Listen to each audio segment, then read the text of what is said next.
Of all the podcast episodes I've recorded so far, and there are over 50 of them now, the most listened to is the one with Lucy Cowan on grief, compassion, and recovery. Lucy is a trained grief recovery practitioner, and I came across her at a time when several really dear friends of mine were each facing into their own grief. The timing of meeting Lucy was, of course, no coincidence.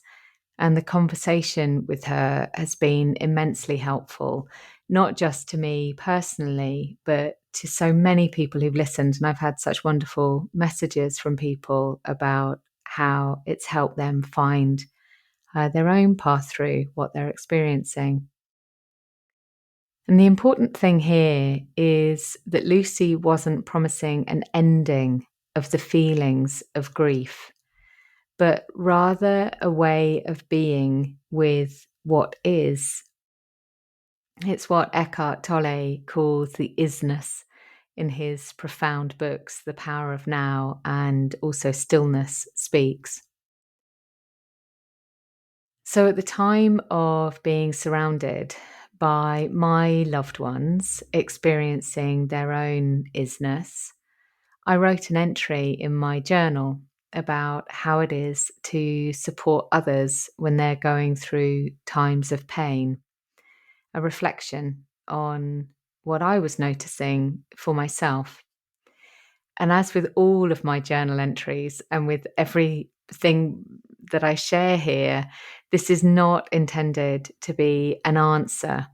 Every grief, every relationship, every person is perfectly and beautifully unique. But what it is a personal reflection that may spark reflections for you too. So I thought today, for this episode, I would read those reflections, and the invitation is just to listen and see where they take you. It's titled, very simply, Day 419. Supporting another in their grief,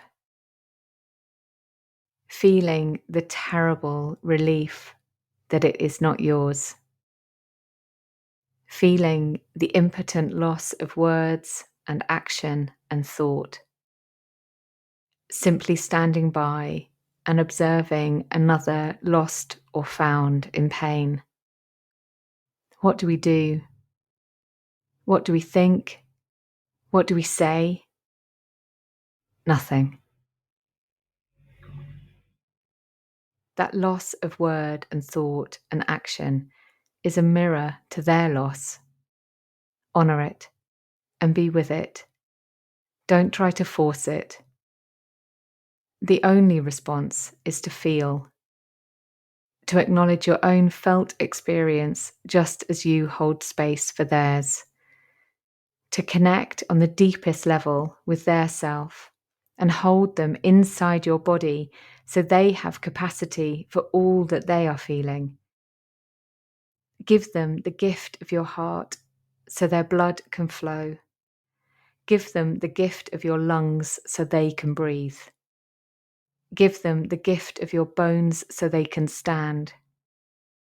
Give them the gift of your soul so they can be. And remember, you cannot take their pain. That is theirs to keep and process and explore and return to until the wound begins to heal. And then the words will return, and you will find that you can listen. And then the thoughts will return, and you will find that you can reflect.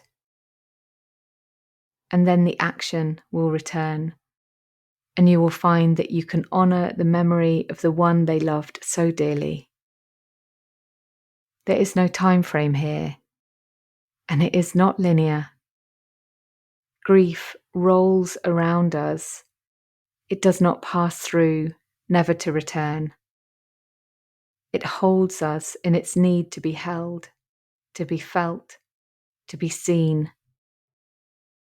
So the space we create needs to be large enough to accommodate its vast complexity.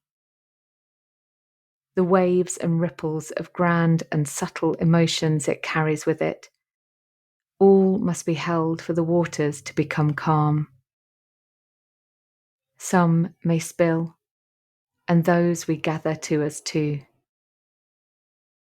For when we try to swim too soon, for when we try to beat the tide, for when we cling to a raft and hope that it will save us in our fear that we will drown in all this immensity of grief, the waters call us back again. And we see we must ride their currents until they bring us safely once more to shore.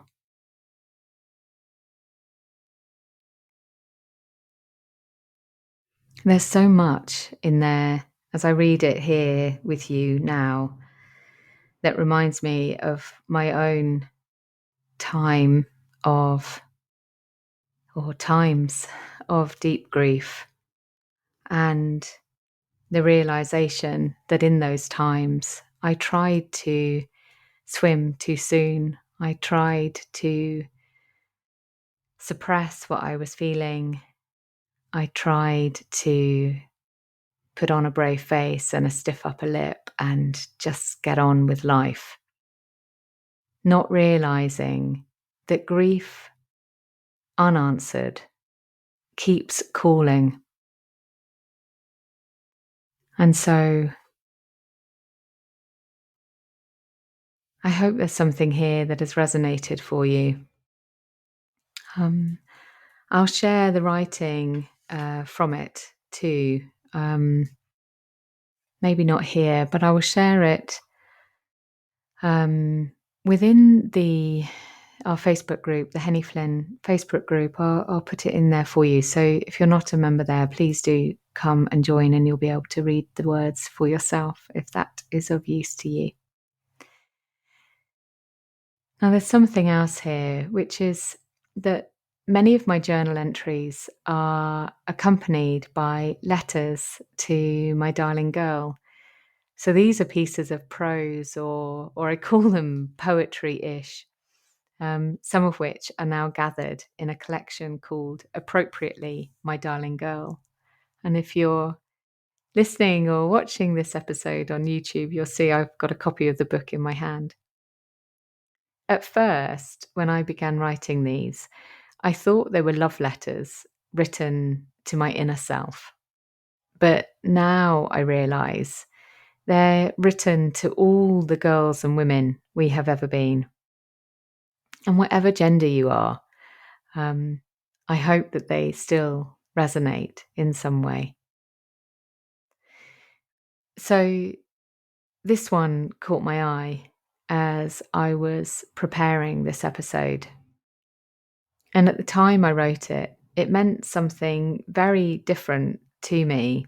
But as I've realised from the many, many messages I've received from people who've read My Darling Girl, the meaning of these love letters changes with time and changes hugely with who is reading them and with the experience in life that we're having at the time of the reading.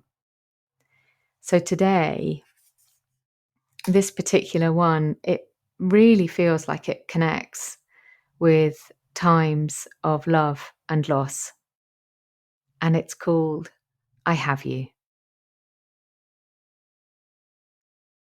My darling girl, I have you. I have you held safe in my arms. I have you despite your hurt and your fear and your feeling that you don't deserve to be loved.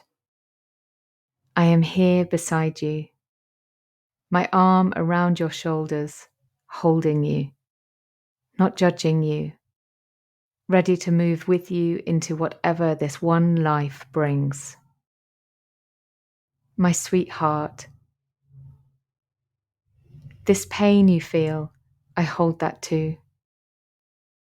I cradle it in my hands so you can walk free, unburdened, so you can see it for exactly what it is, So you can look with a clear eye upon it and name the worries, fears, shame, and pain you hold one by one, and see them, not as monsters to be feared, but as tiny little parts of you to be loved and cared for, to treat gently, to soothe them so they no longer clamour for endless attention. I have all of you held here, acknowledging every single aspect of you and loving every single aspect equally. There's no need to erect barriers, build walls, put up shields, draw a veil. I see you exactly as you are, and I will always love you dearly. I see your beauty and your strength. I see your wisdom and your truth. I see your compassion and humanity. I see you are enough, and I give you love. Pure, unfettered, deep, abiding, perfect love. So be glad, my heart, and know that you are safe.